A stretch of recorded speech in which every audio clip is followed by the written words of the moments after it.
Assalamualaikum warahmatullahi wabarakatuh. Salam sejahtera. Yang Berhormat Datuk Seri Yang Di-Pertua. Soalan yang dibangkitkan oleh Adun Perdana Tengku ialah berkenaan dengan Tanah Rizab Melayu di Negeri Pahang.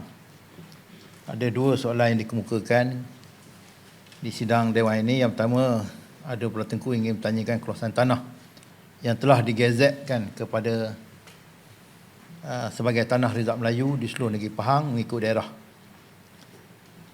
Untuk makluman sidang Dewan, sehingga 25 Februari 2022, jumlah keseluruhan keluasan Tanah Rizab Melayu di negeri Pahang yang diratakan di bawah Enactment Rizab Melayu adalah seluas 436,910.47 hektar atau bersamaan dengan 1,079,629.28 ekar. Butiran terperinci jumlah kawasan Tanah Rizab Melayu mengikut daerah adalah seperti berikut. Di Bentong terdapat 5,034.86 hektar. Di Bera, kalau PTG disebut Bera, saya pun tak tahu yang mana satu, Bera ke Bera ke Berak apa?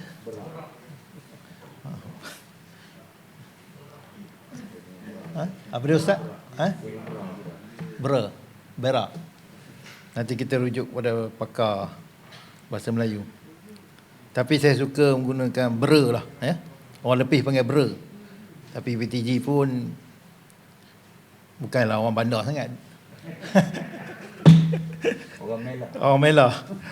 So, Bera 38,536.85 hektar. Cameron Highland 2,682.79 hektar.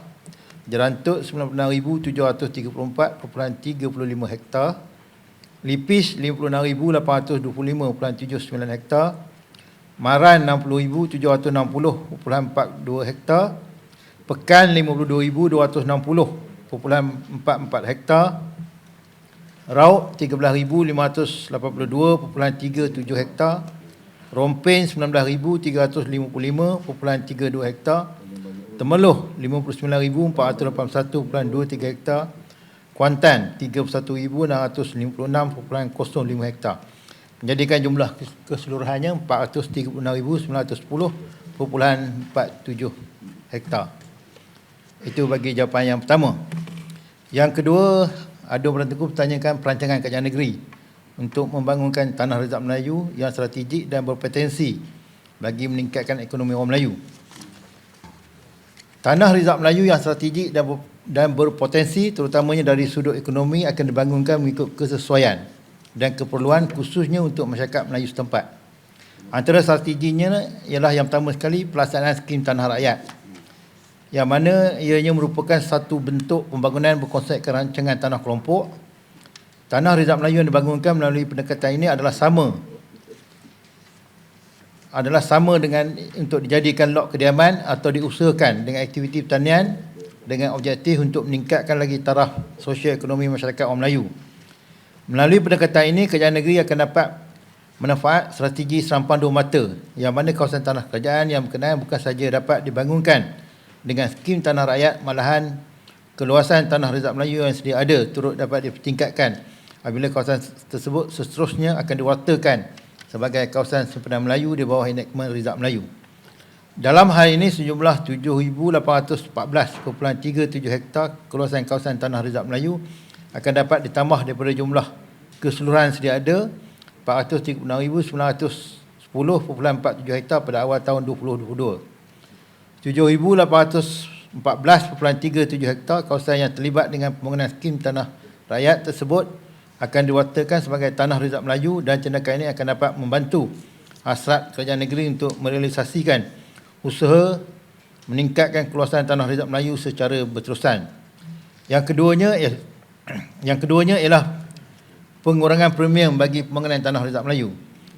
Pada masa yang sama, Tanah Rizab Melayu sedia ada juga turut dibangunkan bagi tujuan pembangunan projek perumahan untuk memudah cara pemilikan rumah ataupun hartanah di kalangan masyarakat Melayu di negeri Pahang. Premier yang dikenakan kerajaan negeri untuk setiap kelulusan hanya separuh saja daripada nilai yang sebenar jumlah premium tanah yang perlu dibayar oleh pemilik tanah. Pendekatan ini sesungguhnya jelas telah dapat banyak membantu mengurangkan kos pemilikan tanah, kos pembangunan serta pada masa yang sama dapat menyumbang kepada peningkatan peratusan pegangan atau pemilikan tanah masyarakat orang Melayu Negeri Pahang. Yang ketiga ialah pengecualian syarat mengenai rumah kos sederhana rendah bagi tanah Rizab Melayu. Dalam proses kawalan kelulusan pemajuan di Negeri Pahang, Jabatan Perancangan Bandar dan Desa Negeri Pahang menggunakan keliling yang berhormat Setiausaha Kerajaan Pahang bilangan 1 Palang 2019 iaitu mendapatkan keperluan penyediaan 30% rumah kos sederhana rendah bagi pembangunan yang dibuat atas tanah milik. Namun dasar ini dikecualikan bagi pemajuan di atas tanah Rizab Melayu bagi memberi peluang pembangunan yang bernilai tinggi dapat dilaksanakan di atas tanah Rizab Melayu.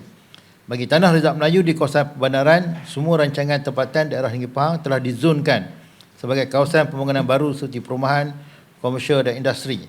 Di daerah Kuantan contohnya, kawasan-kawasan seperti Pinggiran Putera, Cempaka Aman dan Padang Perdana telah dizonkan sebagai kawasan perumahan terancang yang dapat meningkatkan nilai tanah dan potensi pembangunan di kawasan-kawasan tersebut. Yang berhormat Datuk Seri Yang Di-Pertua, saya tidak mempunyai angka tepat, tetapi seingatan saya selepas ataupun sebelum Merdeka, tanah Rizab Melayu Negeri Pahang ni 8% lebih saja yang telah ditetapkan dan sekarang ni ada dalam 12% lebih sikit. Maknanya ada peningkatan dalam 3%. Jadi angka sebenarnya, tapi tak lari jauh sebab saya ingat sangat. Nombor 8 tu favourite nombor saya. Jadi tanah Rizab Melayu 8 berapa peratus saya tak ingat. Tetapi sekarang ni dah ada 12%. Ada peningkatan dalam 3% lah lebih kurang.